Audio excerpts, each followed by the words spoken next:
নমস্কাৰ মই পিংকি অন্য এটা ব্লগলৈ পুনৰবাৰ আপোনালোক সকলোকে স্বাগতম জনাইছোঁ আৰু ভিডিঅ'টো চাই ভাল পালে লাইক কৰিব সাবস্ক্ৰাইব কৰিব আজি এটা চাটনি শেয়াৰ কৰোঁ চাটনিটো সকলোৱে প্ৰায় খাইছে আৰু আমাৰ ঘৰতো প্ৰায় চলে আৰু সেইকাৰণে ভাবিলোঁ আপোনালোককো অলপ দেখাই দিওঁ কাচকলটো আমাৰ ঘৰত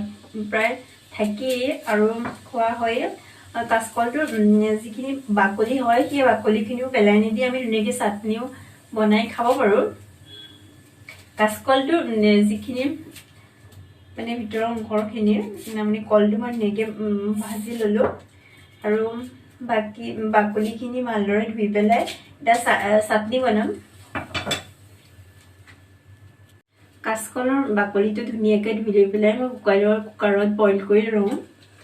মানে চচত বইল কৰি থাকিলে বহুত টাইম লাগে কুকাৰতে দি দিওঁ আদা নহৰু আৰু জলকীয়া দি মই মিক্সিত দি পেলাই বইল কৰা আদা নহৰু পিঁয়াজ দি মই মিক্সাৰ গ্ৰাইণ্ডাৰত দি পেলাই গুড়ি কৰি ল'লোঁ তাৰপিছতে মোৰ চাটনি ৰেডি মই বেছি বনোৱা নাই কাৰণ মই অকলে সেইকাৰণে কাচকলত যথেষ্ট পৰিমাণৰ আইৰণ থাকে আৰু তাতকৈ বাকলিটোত বেছি থাকে সেইটো কাৰণে বাকলিটোও খাওঁ আৰু তাতকৈ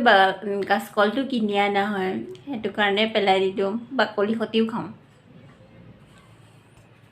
আমাৰ অসমীয়া দেখাৰ কথা কোৱাই হয় ন কিনা হাঁহৰ টোতলৈকে বঙো এই বিচনাখনৰ কাপোৰ কানিবোৰ এইবোৰ ইগন'ৰ কৰিব দেই কাৰণ এই 4 দিন মই ৰুমত নাছিলোঁৱে সেইকাৰণে আৰু যেতিয়া ঘৰলৈ যাব হয় গোটেই কাপোৰবোৰ ইয়াতে দমাই থৈ যোৱা হয় আৰু ঘৰৰ পৰা অহাৰ পিছত মানে ৰুমত মন নবহে বা বেলেগ কাম বন কৰিব মন নাযায় সেইকাৰণে কৰাই হোৱা নাই কাইলৈৰ পৰাহে চাফা কৰিম আৰু গোটেই ৰুমটো খিচি গুলি থোৱা হৈছে আজিলৈ ভিডিঅ'টো ইমানেই অন্য এটা ব্লগত আকৌ লগ পাম আজিলৈ বাই